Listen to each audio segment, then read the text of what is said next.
This is New Lanark World Heritage Site just south of Glasgow.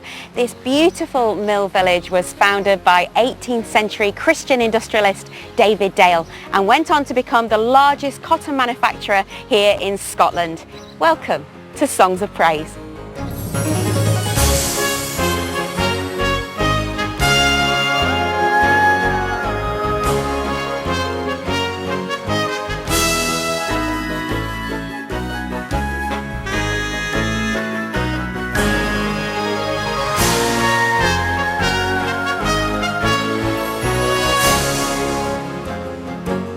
On today's programme, we meet the former Hollywood agent turned Church of Scotland minister, breathing new life into a church in Alloa, celebrating its 200th anniversary. We're so disconnected from each other, and we live a life mediated by this thing called the smartphone. A major new exhibition at Tate Britain reveals the religious inspiration behind the artwork of Vincent van Gogh. He actually delivered his first sermon as a lay preacher to Wesleyan Church in West London. And there's a special performance of Amazing Grace from Susan Boyle, celebrating 10 years in show business. Amazing grace, how sweet the sound.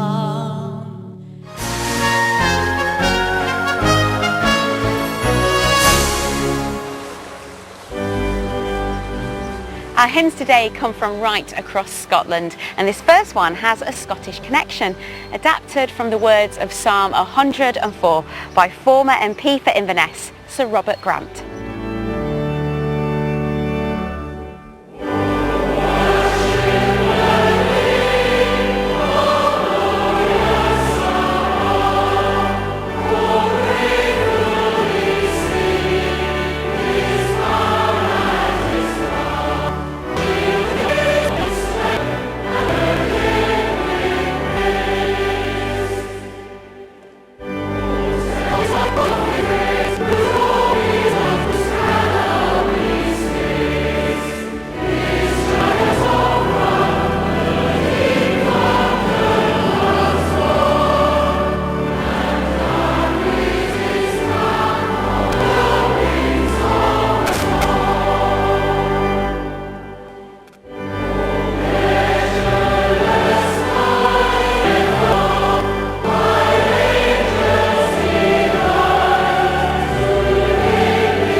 The village of mills of New Lanark, 25 miles south of Glasgow, especially created to produce cotton in 1786 by David Dale, Christian businessman. Page Hughes is a New Lanark trust. He was definitely man-fishing. When he set up mills here at Lanark, he recognised that there maybe wasn't sufficient workforce in the town of Lanark or the Royal Borough of Lanark just up the hill. But he knew that he could bring displaced people from the Scottish Highlands and also from places like Ayrshire, where people couldn't afford to be tenant farmers anymore. So he would bring people to work in the cotton mills, which made really good business sense, but also was quite a benevolent move because it allowed these people to find work and accommodation. He also built the village, which went alongside the cotton mills because he recognised that commuting to work for huge amounts of hours in the day just wasn't accepted then. He used locally quarried sandstone and slate, but it meant he made really high quality buildings as well. And he also was very innovative in his treatment of his workers and more specifically his child workers. So he saw the potential in the natural landscape, Yes. and the potential in the people around him, Yes. and he built his mill. And he built his mill. David Dale was a deeply religious man, and although like every other mill owner, he employed children, their conditions were far better than most, and he encouraged them to attend church services on Sundays. We know that he had a reputation as a very kind and generous and benevolent manager. He's probably best known for a group of his workers known as the pauper apprentices, who were child workers. And I know this seems very shocking to us now, but these children were lifted from the workhouses of Glasgow and Edinburgh, and they were brought here to New Lanark to what was seen as a better life, and to be honest it was. They were given a clean and safe place to sleep, they were given food to eat, a job to do of course, but probably one of the most forward-thinking and trailblazing things was that David Dale gave these children education at the end of their working day, to afford them some sort of choice, because they had a trade, they could read, they could write, they were pretty well educated for the time. So they had a choice that wasn't really afforded to this group of people before. And what were the living and working conditions like for the workers here? It was difficult, I'm not going to lie about that. It was hard work. People would start at about 7 o'clock in the morning and they would work till 7 o'clock at night in quite hot, humid, intense conditions, and it would be incredibly loud as well because of all the machineries going on all the factory floors. Children would have been scavengers, and their job was to pick up any cotton which had fallen to the floor. It would be a long, hard day. You would spend the majority of it on your hands and knees, and it would be quite uncomfortable. At one time we were the largest cotton spinning enterprise in the UK, spinning enough cotton to spin round planet Earth 2.5 times every fortnight. So if you can imagine the scale of that. And again, at the height of production here, there was 2,200 people living in New Lanark village. David Dale was a man of faith as well. How did his Christian faith impact and inform what he did here? We know that he was a member of a branch of the Church of Scotland called the Old Scotch Independents, and he served as a pastor for them. So it definitely, his faith was woven through all aspects of his work. He also gave quite substantial donations to prison services, which was quite unusual for the time as well. So he had kind and generous interests no matter what part of his life he was involved in. And what about the mill today? We're still here, so New Lanark is a World Heritage Site. We're still a working mill, although we don't make cotton anymore, we make wool and yarn. And we also produce our own hydroelectricity on site as well, so we're still using that system to power and keep us going even 230 years later. It's a pretty special place. It is, it's wonderful. And long may it rain. Thank you. Hope so.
This illustration of New Lanark from 1818 is by John Winning and shows off the village in its beautiful surroundings. Art and faith have been linked for centuries. Claire McCollum has just been to a brand new exhibition of the work of Vincent van Gogh at the Tate Britain in London, which reveals just how close the artist came to joining the priesthood.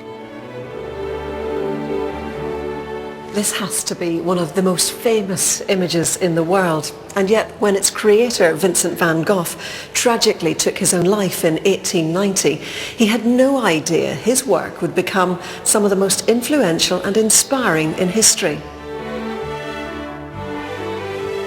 As well as Van Gogh's own work, this new exhibition includes paintings by other artists that influenced him when he lived here in London.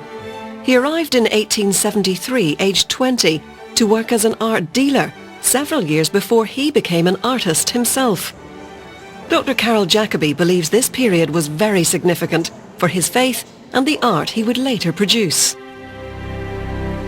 We know his father was a pastor. What do we know about Vincent's faith and his spiritual belief? Well, yes, he was brought up in a religious family, but interestingly, in London, his religious beliefs changed. They became much more serious.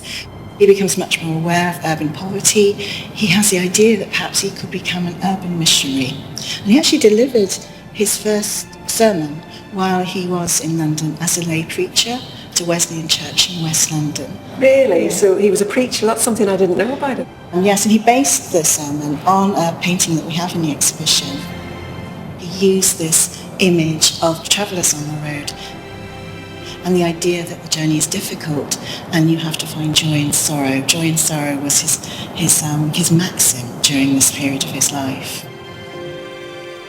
But by his mid-20s, Van Gogh abandoned his attempts to become a preacher and missionary. And he wrote a letter to his brother saying, I don't find spirituality in the church anymore, but I am still finding it in paintings.